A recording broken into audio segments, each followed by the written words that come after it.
नमस्कार, मराठी माझा चॅनलमध्ये आपले सर्वांचे स्वागत आहे। राज्यातील मोठी बातमी आपल्यासमोर येत आहे। हवामान तज्ज्ञ पंजाब डक यांची भविष्यवाणी। आज दिनांक 23 जूनपासून राज्यात मुसळधार पावसाला सुरुवात होणार असून या जिल्ह्यात धोधो पाऊस होणार आहे। यासाठी स्वतः पंजाब डक यांनी लाईव्हद्वारे आपल्याला ही माहिती दिली आहे। चला पाहूयात तर पंजाब डक यांनी दिलेली माहिती। मी पंजाब डक। आज आहे 23 जून 2026।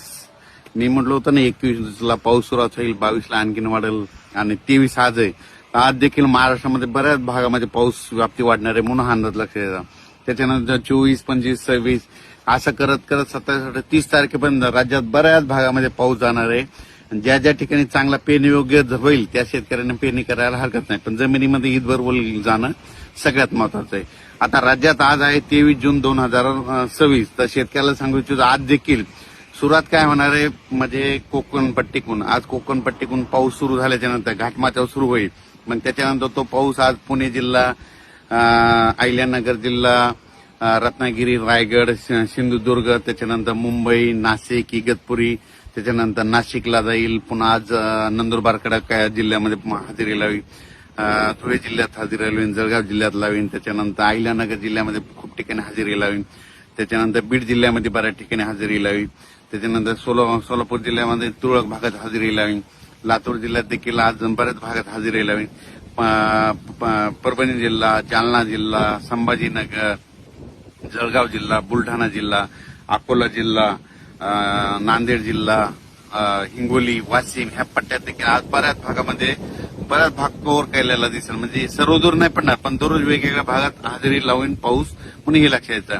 त्याच्यानंतर वर्धा, नागपूर, भंडारा, गोंदिया, यवतमाळ तिकडे बऱ्याच भागामध्ये पाऊस सुरू आहे आणि आज देखील तिकडल्या भागात होणार आहे। ते शेतकऱ्याला सांगू इच्छितो की विदर्भ पूर्व विदर्भात जमिनीमध्ये ओल पुरेसे गेले तर मग तुम्ही पेरणी करायला हरकत नाही, पण कमी ओल असली तर पेरणी करू नका। कारण की राज्यामध्ये तुम्हाला सांगू इच्छितो सध्या आणखीन जवळपास हे तर 30 जून पर्यंत पाऊस आहे, पण त्याच्यानंतर जुलैच्या पहिल्या आठवड्यात देखील चांगला पाऊस बरसणार आहे, म्हणजे चांगला पाऊस होणार आहे। म्हणून हा अंदाज सर्व शेतकऱ्यांना लक्षात यायचा। जूनपेक्षा जुलैमध्ये जरा जास्त पाऊस राहणार आहे म्हणून हा अंदाज महाराष्ट्रातल्या शेतकऱ्यांनी सगळ्यात लक्षात यायचा। आज देखील बघा बऱ्याच भागात बऱ्याच ठिकाणी पाऊस पडणार आहे। काल देखील खूप ठिकाणी झाला, म्हणजे काल अहिल्यानगर झाला, जुन्नर, सिन्नर तिकडे झाला, त्याच्यानंतर नाशिककडे झाला, मुंबईकडे झाला, त्याच्यानंतर बुलढाणा जिल्ह्यात झाला, वाशिमकडे झाला, वर्धा, नागपूर, भंडारा, तिकडे देखील झाला, नांदेड जिल्ह्यात काही भागात झाला, त्याच्यानंतर जालना जिल्ह्यात झाला, जळगाव, संभाजीनगरकडे झाला, शिर्डी, कोपरगाव राहता बऱ्याच परिसर।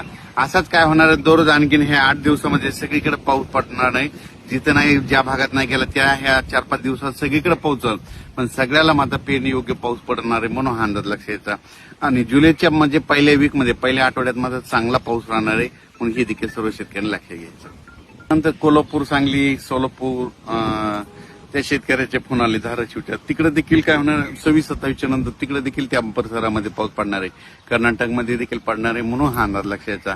आता हे तुम्हाला सांगू इच्छितो ही आता म्हणजे आज 23 जून पासून तर 30 पर्यंत बऱ्याच भागामध्ये चांगला पेरणी योग्य पाऊस पडणार आहे। जिथं पडला तिथं त्यांना जास्त पडणार आहे आणि सगळ्यांची पेरणी योग्य पाऊस राहील। ओला असली तर पेरणी करायला हरकत नाही, पण त्याच्यानंतर काय होणार आहे जुलैच्या पहिल्या आठवड्यात मात्र चांगला म्हणजे एक लो प्रेशर तयार होईल आणि त्याचं चक्रीवादळात रूपांतर झाल्याच्या नंतर ते महाराष्ट्राच्या दिशेने येईल। त्याच्यामुळे जुलै महिन्यात जरा जास्त पाऊस राहणार, म्हणजे 2 जुलै ते 20 जुलैच्या दरम्यान म्हणजे राज्यामध्ये जुलै महिन्यात चांगला पाऊस राहील आणि त्याच्यामध्ये काय होईल जे छोटे छोटे तळे आहेत राज्यातले पाणी साठवण तलाव त्याच्यात देखील पाणी येईल।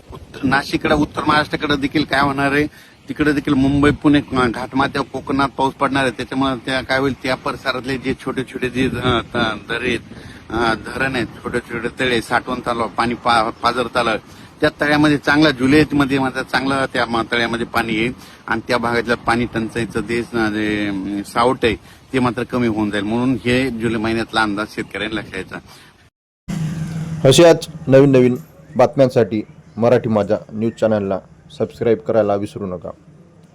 तसेच आपल्या शेतकरी मित्रांना हा व्हिडिओ शेअर करा आणि यूट्यूब चॅनलला सबस्क्राईब करून लाईक करा। धन्यवाद।